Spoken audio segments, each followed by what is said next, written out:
Shalom Hope Church. Kembali lagi dalam ibadah online Hope Church. Welcome home. Sebelum kita memulai ibadah hari ini, mari kita saksikan beberapa informasi berikut ini.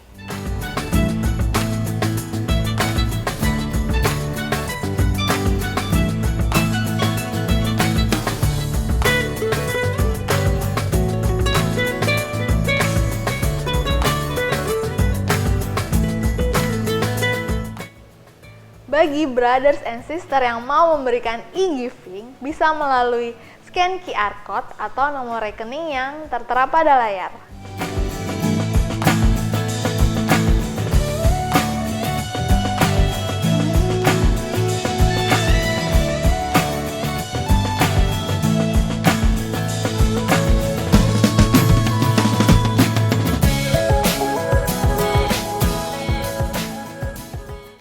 Sesaat lagi kita akan memulai ibadah, tapi sebelumnya mari kita sama-sama bersatu dalam doa.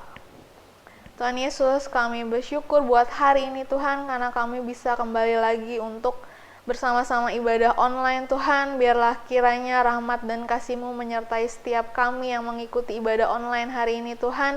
Engkau yang pimpin dari awal hingga akhirnya Bapa, biar kami sama-sama bisa memuji dan memuliakan nama-Mu dimanapun kami berada. Hanya di dalam nama Tuhan Yesus kami berdoa dan bersyukur. Haleluya, amin. Selamat beribadah, Tuhan Yesus memberkati.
biarkan Roh-Mu tinggal dalam hidupku.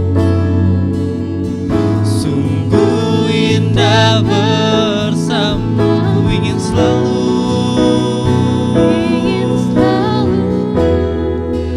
bersekutu denganmu, menikmati hadirat-Mu. Biarkan Roh-Mu tinggal dalam hidupku. Sungguh indah bersama-Mu selamanya. Sungguh indah Tuhan, sebab dekat-Mu Tuhan kami rasakan tenang.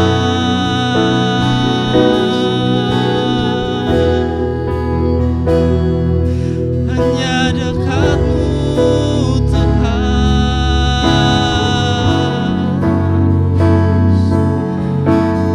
Oh Yesus,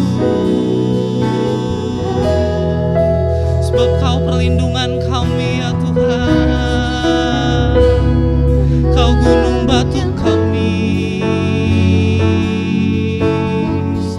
Kau keselamatan kami Yesus.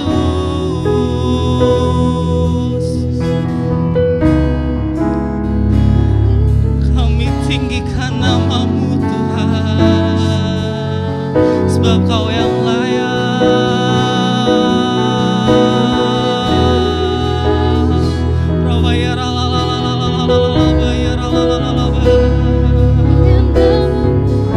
Kami muliakan nama-Mu Tuhan, kami tinggikan nama-Mu Yesus.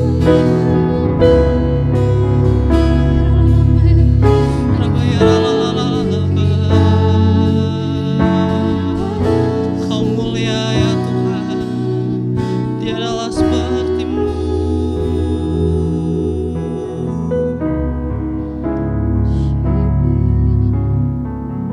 Kami ingin selalu bersekutu dengan Kau ya Tuhan. Ku ingin selalu bersekutu denganmu,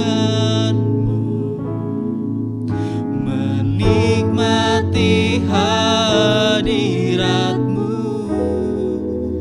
Biarkan Roh-Mu tinggal dalam hidupku. Sungguh indah bersama-Mu. Ku ingin selalu bersekutu denganmu,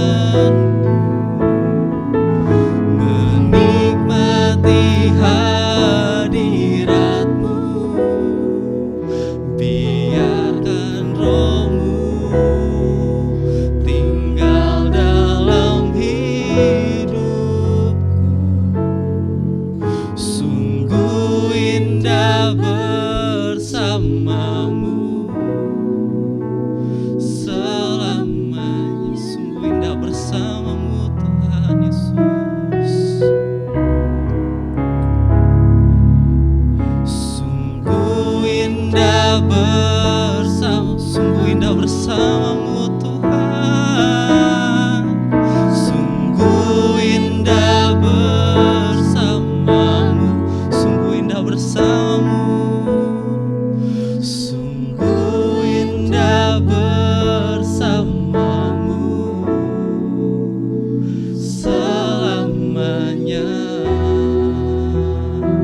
Oh, sungguh indah bersama-Mu ya Tuhan. Kami ingin selalu dekat dengan-Mu, menikmati indahnya kasih-Mu, Yesus.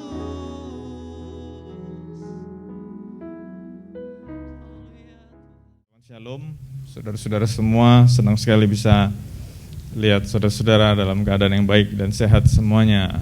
Yes, yang sehat, baik, lambaikan tangan semuanya. Diberkati Tuhan. Yes, senang banget. Yuk kita dengar firman Tuhan hari ini. Saya menyapa dulu saudara yang mengikuti ibadah ini dari manapun saudara berada. Saya mau mengucapkan shalom. Dan saya percaya kita semua semakin dipelihara Tuhan. Nah, hari ini saya mau sharing sesuatu yang simple, mungkin simple gitu ya. Sebagian besar dari kita juga mungkin udah sering ngomongin, sering dengar. Hari ini tema khotbahnya adalah menjadi anak. Menjadi anak. Berapa banyak kita adalah anak Tuhan? Oh, kata semua kan? Kita semua anak Tuhan. Kita semua adalah anak Tuhan. Tapi waktu saya mendapatkan ini saya juga kagum gitu ya. Kata anak dalam perjanjian baru ternyata ada 4. Kita tahu bahwa perjanjian baru menggunakan bahasa Yunani ya. Dan semuanya diterjemahkan dalam bahasa Indonesia anak. Jadi ada degradasi arti gitu ya. Nah, makanya saya selalu mendorong saudara untuk belajar lagi supaya semakin ngerti firman Tuhan. Anak dalam perjanjian baru ada 4. Yang pertama adalah nevios. Nevios.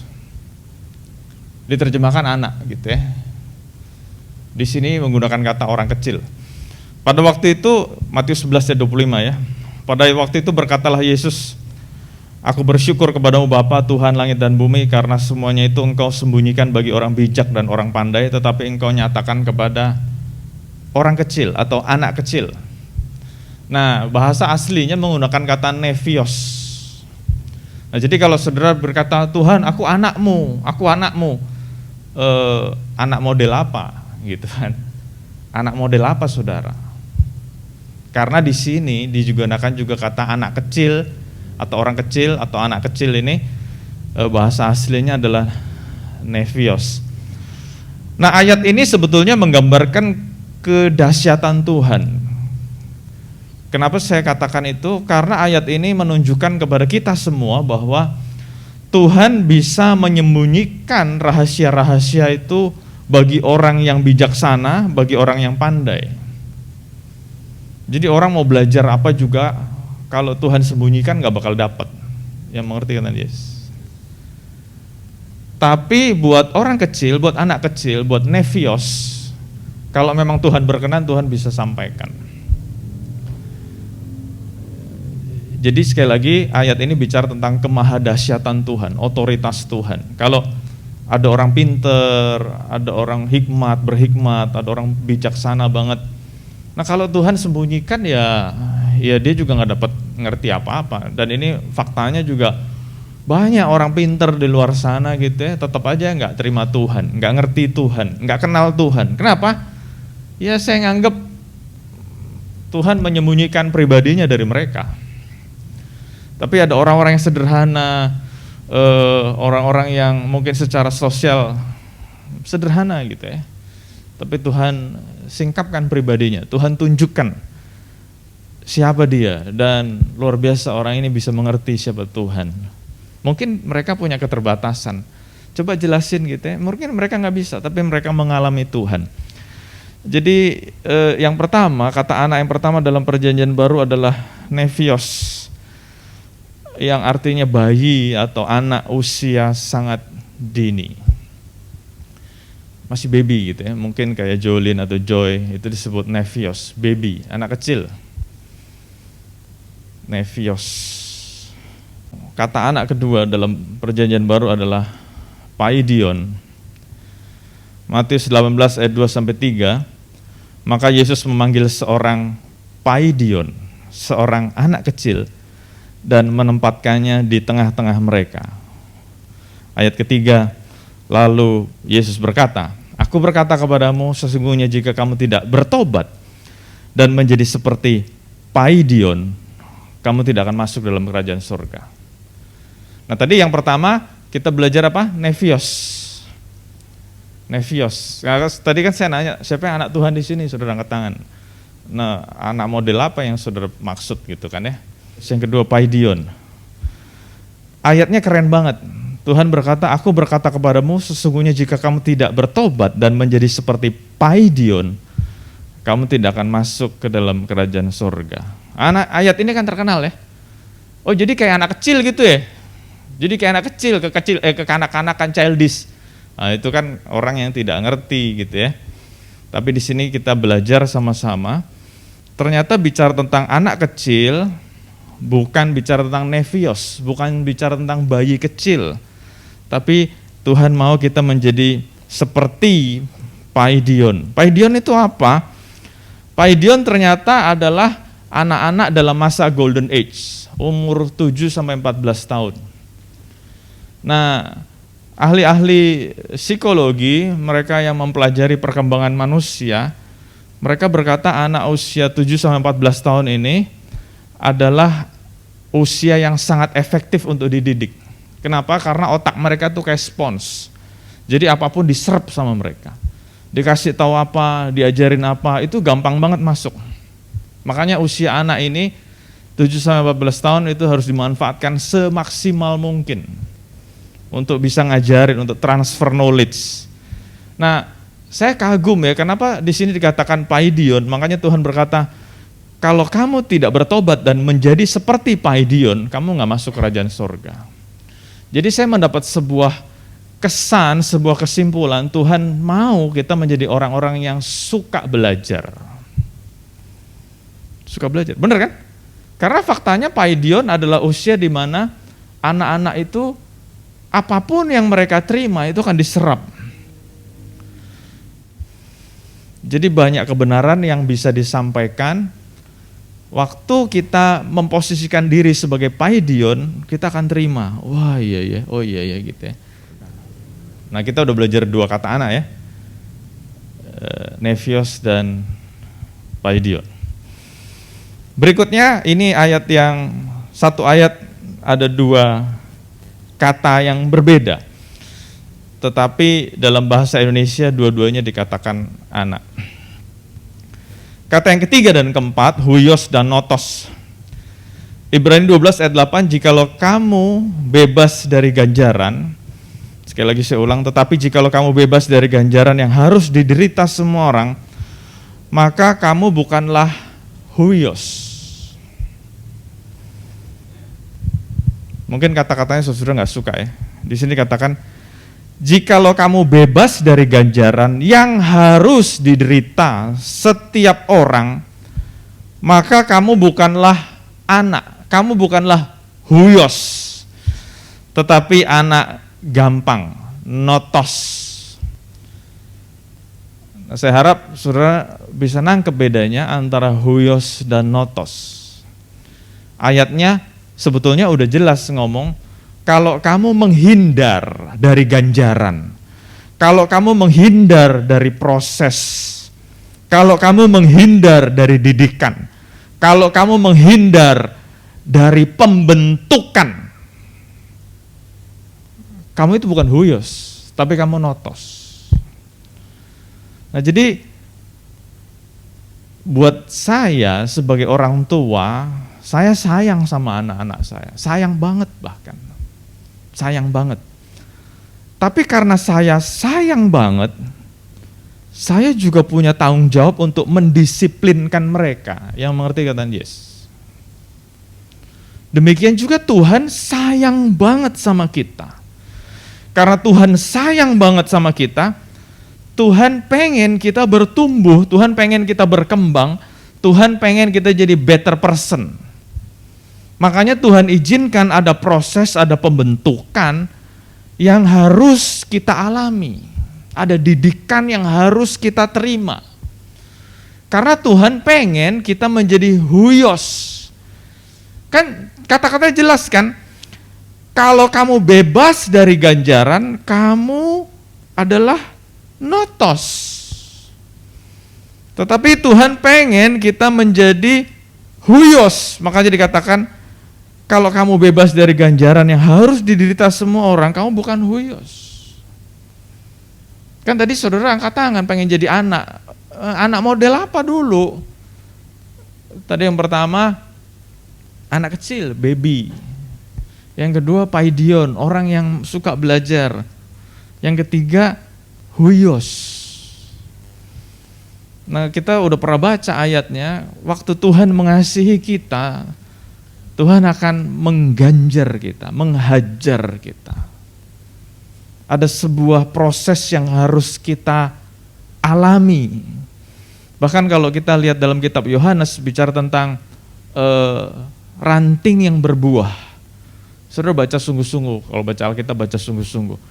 Tuhan berkata, waktu kita berbuah, Tuhan akan membersihkan kita. Jadi bukan waktu kita berbuah Tuhan tepuk tangan, wih hebat, selamat ya, selamat, hebat. Tapi waktu kita berbuah, Tuhan akan membersihkan. Bahasa Inggrisnya menggunakan kata pruning. Nah buat saudara yang hobi gardening, pruning itu kata-kata yang menyakitkan loh. Pruning itu kata-katanya ada ranting yang dipotong, ada daun yang dipotong. Kalau kita tumbuhnya miring, dipaksa untuk diluruskan. Kalau kita tumbuhnya belok-belok, Tuhan akan kasih tiang dan kita akan dilibet-libet sama kawat. Ada yang pernah lihat nggak proses pruning? Kayak gitu kan? Nah, ayat Alkitab menggunakan waktu kamu berbuah, Tuhan menggunakan kata pruning. Aku akan membersihkan. Bahasa Indonesia cuma kata bersihkan. Jadi saya semakin kagum bahwa dalam hidup ini memang Tuhan izinkan ada proses. Makanya kalau saudara dengar pengajaran bilang Tuhan tidak mau ada proses dalam hidup kita, hati-hatilah dengan pengajaran kayak gitu. Karena Tuhan tidak mau kita menjadi notos.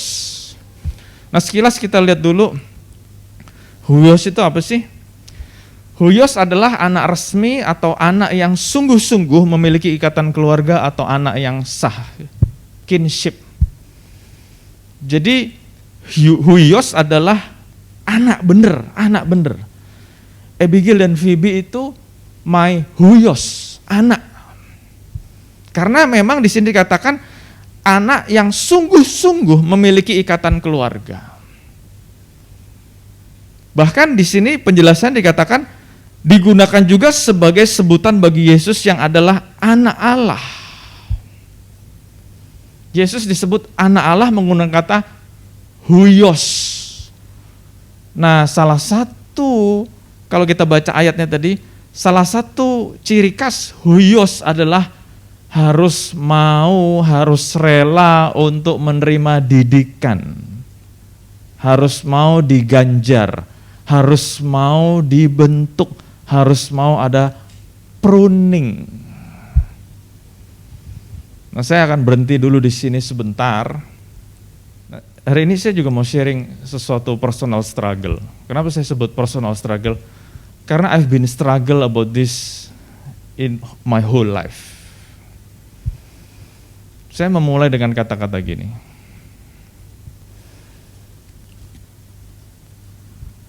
Sebagai manusia, nggak enak loh kalau disayang sama Tuhan. Kok bisa kok? Saya serius. Sebagai manusia, tidak enak disayang Tuhan.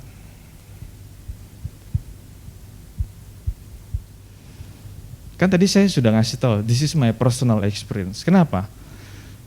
Karena sekali Tuhan jatuh cinta sama kita.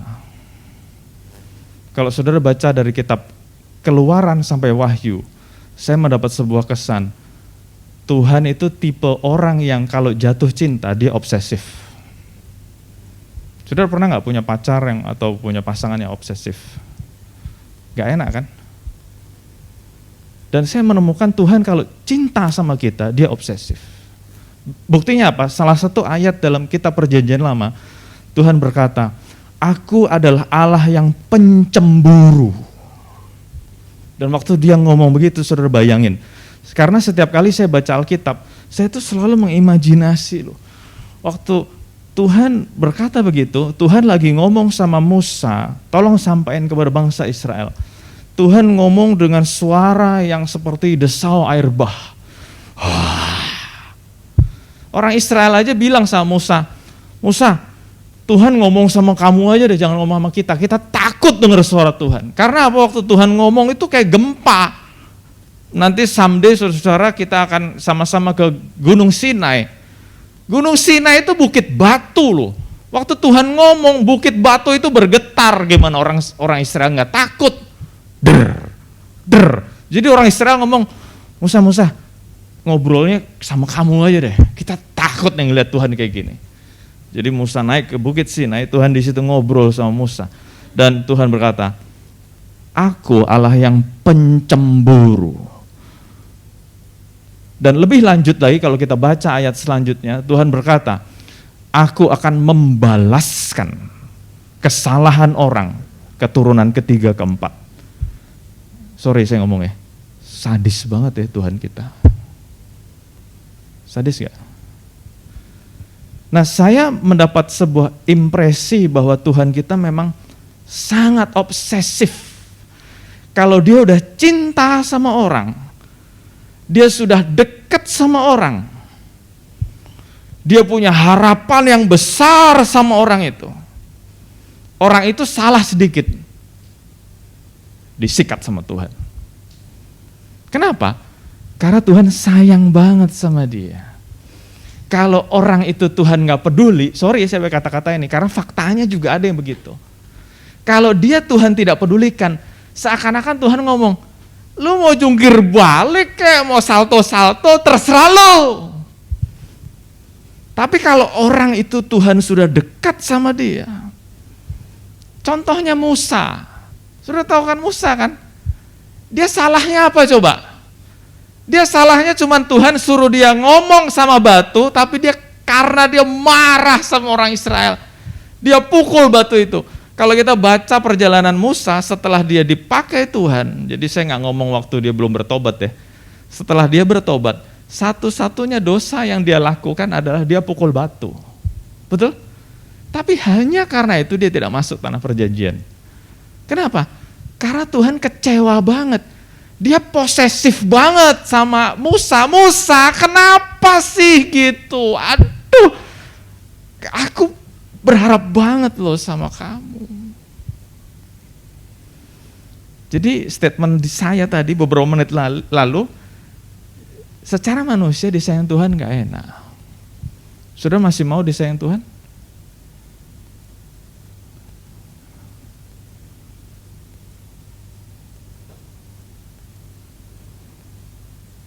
Saya ngomong, ini struggle hidup saya. Karena saya merasa Tuhan saya salah dikit kok dihajar sih. Itu orang lain ke gerejanya datang, tidak datang, ikut, tidak ikut. Kayaknya biasa aja, nothing happen in their life. Tapi saya salah sedikit, jeder. Aduh Tuhan. Sekali lagi saya ngomong, this is my personal struggle. Dan makanya waktu hari-hari ini, termasuk minggu lalu kan, itu saya bisa ngomong kayak begitu. Saya sudah mulai menemukan, oh ternyata Tuhan kayak gini ya. Waktu Tuhan sayang sama kita, Tuhan benar-benar mengarahkan hidup kita to have a fullest life. Karena Tuhan punya grand design yang bagus. Tapi kalau orangnya dibiarin Tuhan, terserah lu lalu mau ngapain. Tapi waktu kita Tuhan, aku sayang lo sama Tuhan. Lagu-lagunya Ricky saya perhatiin selalu ada kata-kata itu. Kata-katanya Ricky juga. Aku sayang sama Tuhan. Dan waktu Tuhan sayang jatuh cinta. Bukan cuma mengasihi Tuhan, mengasihi seluruh bumi kan. Karena begitu besar kasih Allah akan dunia ini. Tidak ada yang Tuhan tidak kasihi. Tuhan ngasihin semua. Tapi ada person yang spesial di mata Tuhan, di mana Tuhan jatuh cinta. Waktu Tuhan jatuh cinta sama seseorang, Tuhan pengen orang itu menjadi huyos. Dan di situ Tuhan hajar dia. Kamu huyosku. Dan aku mau semua orang di dunia tahu kamu huyosku. Jadi kamu gak boleh sama yang lain.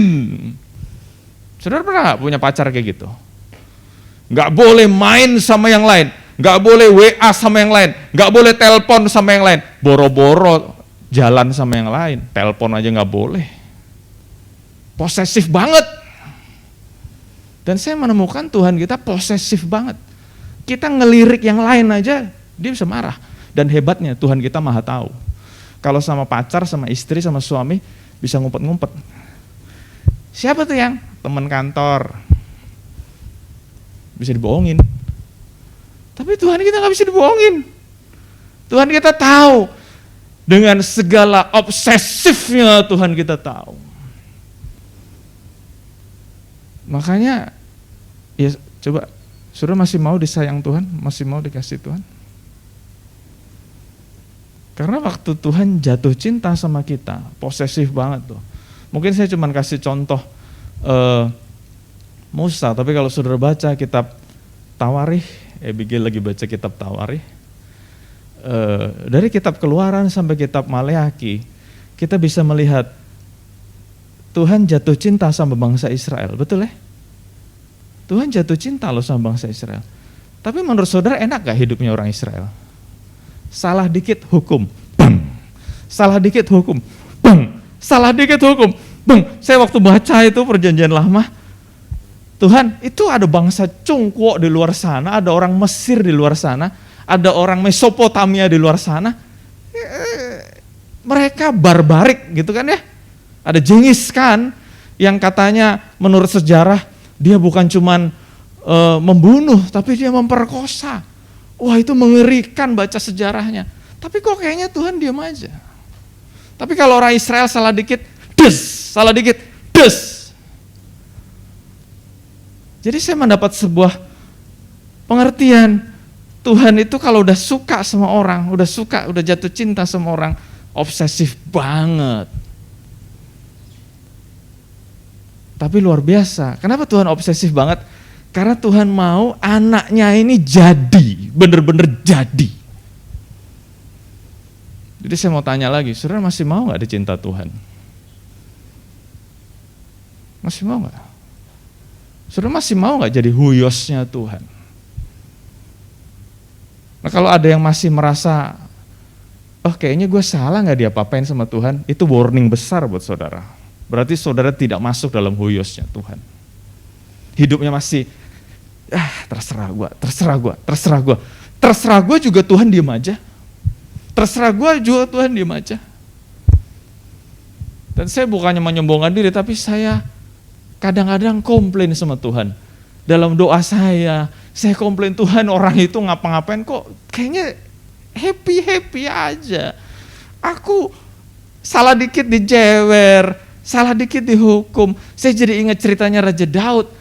Raja Daud dalam kitab Mazmur berkata, Tuhan, aku iri sama orang fasik. Saudara pernah baca enggak? Saya kagum loh baca kitab Mazmur itu. Itu betul-betul bicara tentang pribadinya Daud, ngobrol sama Tuhan. Aku iri sama orang fasik. Orang fasik kayaknya hidupnya lebih enak. Dia punya segalanya Tuhan. Dan waktu dia berbuat dosa, kayaknya tidak ada penghukuman.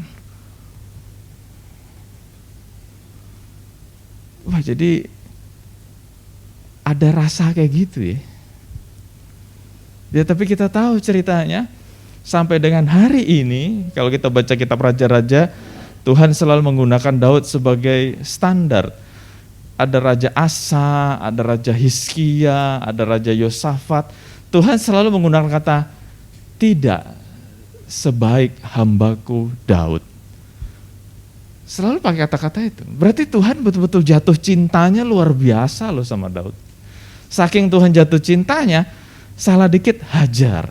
Salah dikit hajar. Posesif banget. Sampai hari ini kalau kita ke Israel, orang Israel cuma kenal 2 nama. Selain Abraham ya. Cuma kenal 2 nama. Musa dan Raja Daud. Hebat banget. Sudah mau gak dicinta Tuhan? Nah ini introspeksi diri lah. Kalau saudara masih merasa, kok aku beda ya kok, aku ngaco-ngaco aja Tuhan diem aja. Saya sekali ngomong, that's a big warning for your life. berarti saudara belum jadi huyosnya Tuhan. Yang ngerti kata Yes? Saudara mau jadi huyos? Di sini kan dibilang demikian juga sebutan bagi Yesus yang adalah anak Allah menggunakan kata huyos, berstatus sebagai anak sah yang akan mewarisi kekayaan dan keagungan orang tua. Jadi huyos ini bicara tentang legal, secara legal dia anak, secara legal dia anak. Nah kita lihat dulu kata notos, tadi kan ayatnya juga jikalau kamu bebas dari ganjaran yang harus diderita setiap orang, maka kamu bukanlah anak, huyos, tetapi anak gampang, notos. Dalam bahasa Indonesia diterjemahkan anak gampang, dalam bahasa Inggris diterjemahkan sebagai anak yang tidak resmi, illegitimate son. Nggak resmi, jadi nggak jelas, secara hukum nggak jelas, atau anak haram, bahasa Inggrisnya ini bahasa kasar ya, bastard, ya kan, bahasa kasar. Jadi nggak jelas orang tuanya siapa, papa mamanya siapa. Nah karena dia nggak jelas orang tuanya siapa, jadi tidak ada yang membina, tidak ada yang membimbing, tidak ada yang mengajar, tidak ada yang ngarahin. Jadi kalau salah, nggak ada yang ngasih tahu kalau dia salah. Kalau melenceng, nggak ada yang ngelurusin dia, kayak gitu kan? Saya posisinya tidak punya papa sekarang nih ya. Sama lah kayak Ricky ya. Dan saya sering kali pengen punya sosok ayah dalam hidup saya. Makanya buat saudara yang masih punya ayah, appreciate, hargai. Karena tugas seorang ayah adalah ngasih tahu kita, mengarahkan kita. Ya saya bersyukur saya punya bapak-bapak rohani yang sayang sama saya. Dan saya menempatkan diri sebagai anak. Jadi kalau dia ngomong ya saya dengerin. Kadang-kadang ngomongannya menyakiti hati, menyakiti telinga, ya saya dengerin. Karena saya tahu orang nggak punya papa tuh nggak enak. Nggak ada yang ngarahin, nggak ada tempat bertanya.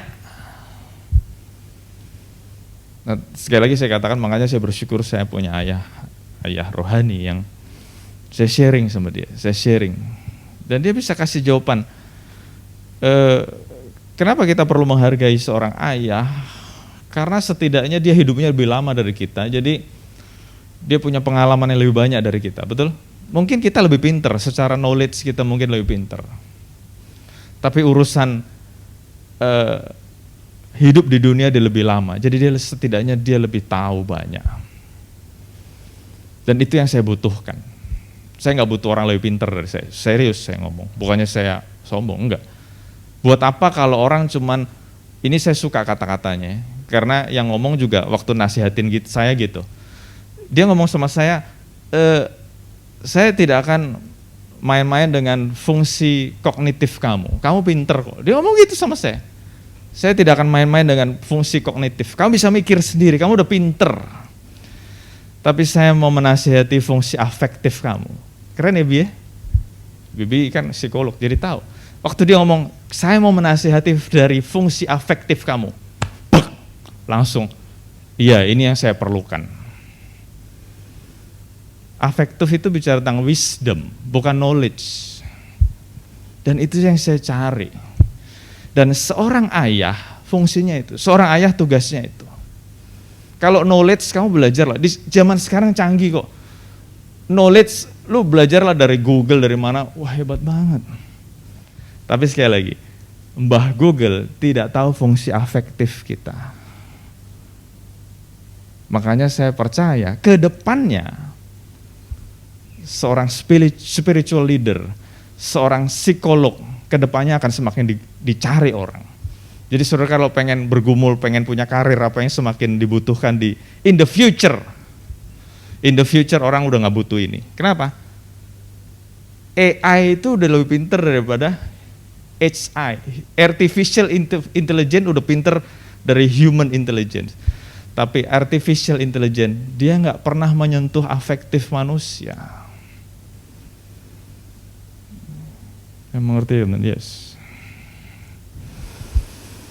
Nah makanya kalau orang menjadi anak yang sah, legitimate son atau legitimate daughter, orang tuanya kan pasti kasih tahu, kamu jangan gitu, itu salah. Kamu jangan gitu, itu nggak bener. Kamu jangan gitu, itu kurang tepat. Itu dikasih tahu sama orang tua. Tapi kalau illegitimate son atau daughter, terserah lu mau jungkir balik, lu mau salto-salto, lu mau bangun tidur, terserah lu mau tidur, terserah lu mau makan, terserah lu. Nah, sekarang saya ajak saudara berpikir secara spiritual, secara rohani. Kalau Tuhan anggap kita sebagai huios, Tuhan pasti akan didik kita terus. Kenapa? Karena Tuhan udah jatuh cinta sama kita. Tuhan pengen anaknya itu jadi. Saya pakai bahasa manusia ya. Tapi kalau di depan Tuhan kita adalah seorang notos, ya Tuhan akan diam aja. Terserah lu lah, terserah. Mau ngapain terserah. Wah kalau udah digituin sama Tuhan, saya mau kasih tahu, mengerikan.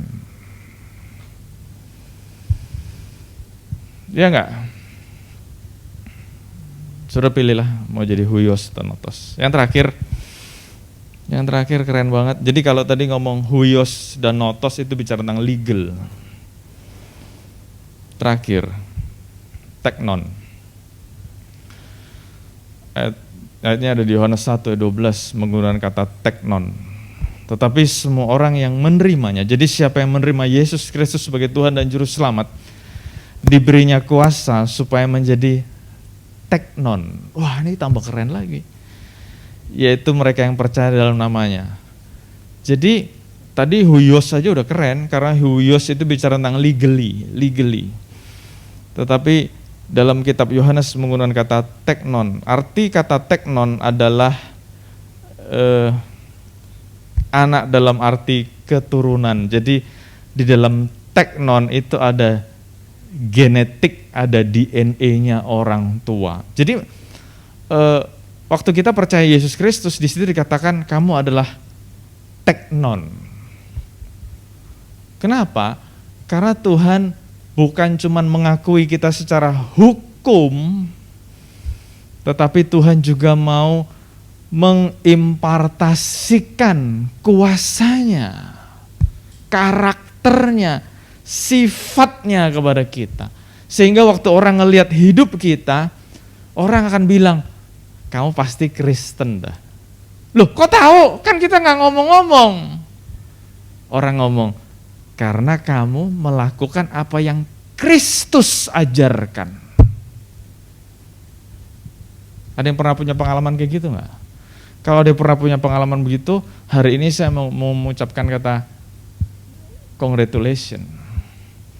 Berarti saudara sudah membuktikan tanpa perlu ngomong-ngomong sama orang, aku Kristen, pakai salib, kalung salib, pakai anting salib, atau pakai mahkota ada salibnya. Aku Kristen. Tanpa perlu embel-embel gitu, tanpa perlu benda-benda kayak gitu, kita biasa aja. Ketemu orang juga nggak shalom gitu. Enggak usah gitu. Tapi waktu kita bergaul sama orang, terus orang merhatiin kita, setelah beberapa hari, beberapa minggu, dia ngomong, kamu pasti Kristen deh. Terus kita nanya, loh kenapa? Karena kamu mengamalkan, pakai kata-kata, mengamalkan ajaran Kristus. Karena bisa begitu? Karena waktu kita ayat minggu lalu, Yohanes 15 ayat 7, waktu kita di dalam Tuhan dan Tuhan di dalam kita, DNA kita udah berubah. DNA kita sudah DNA sorgawi. Dan kita mengalami sebuah perubahan dalam hidup kita. Ada transformasi terjadi dalam hidup kita. Jadi kita bisa menjadi berkat, menjadi saksi bukan hanya lewat kata-kata, tapi lewat hidup kita.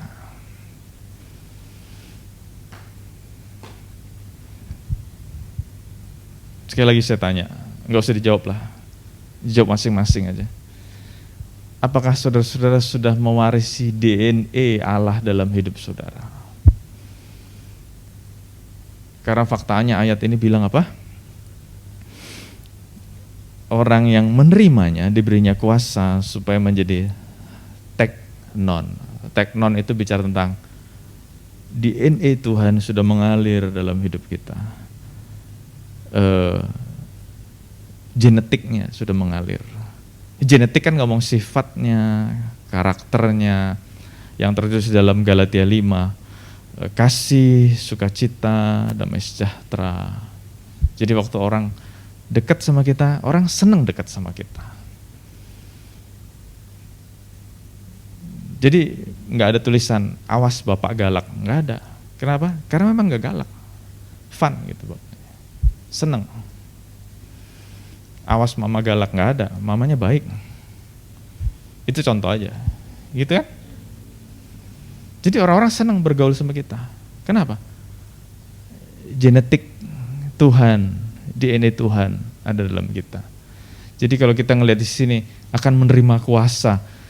Saudara, saya harap kalau ngomong kuasa ini bukan berarti jangan membatasi dengan kuasa tumpang tangan orang kelepek-kelepek, orang sakit sembuh, orang mati bangkit. Enggak. Itu memang kuasa.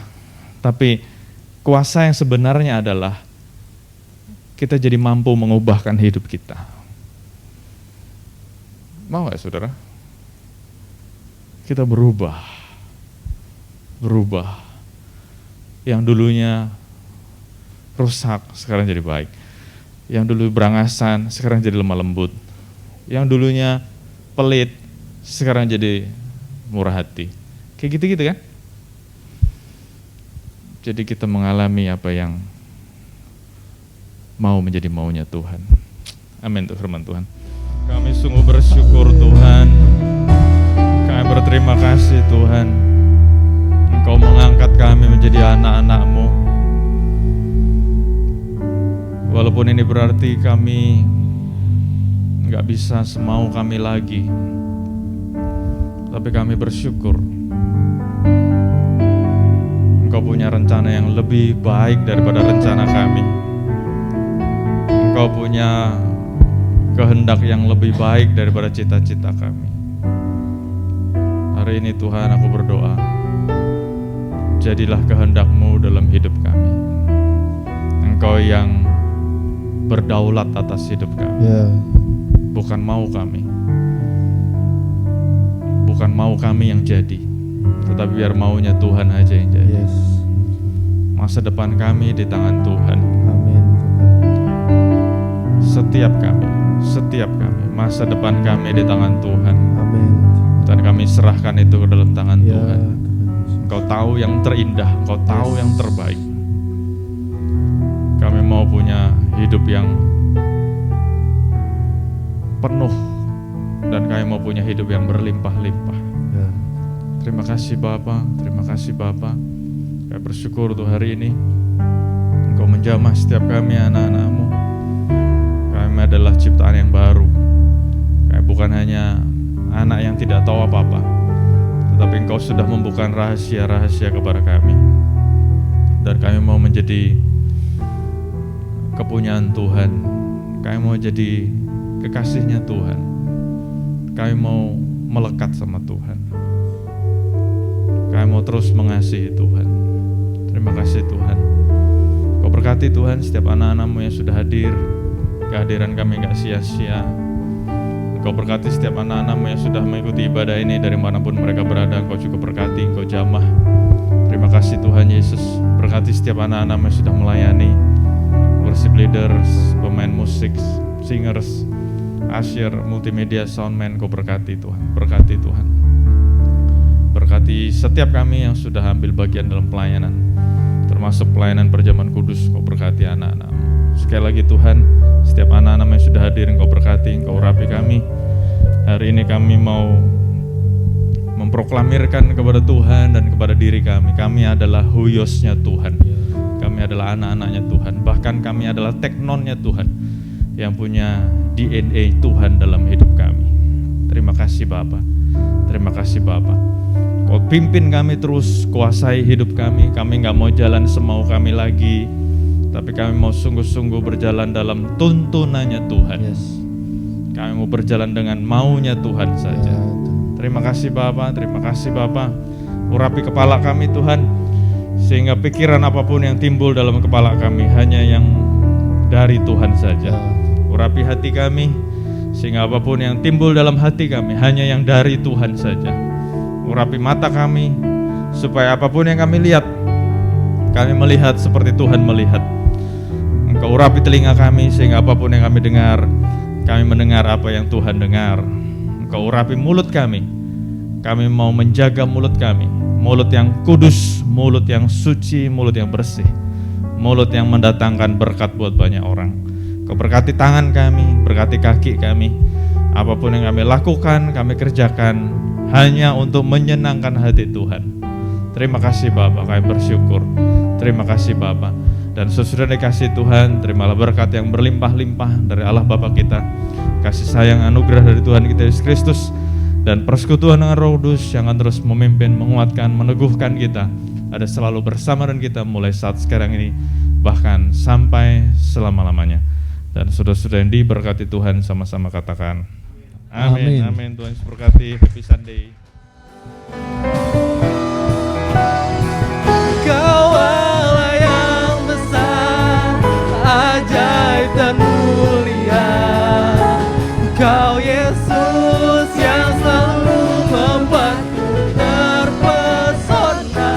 Segala pujian bagimu ya Tuhan. Hanya Kau yang layak Tuhan, sebab hanya Engkau Tuhan. Hanya Kau yang layak Tuhan, hanya Engkau Yesus. Hanya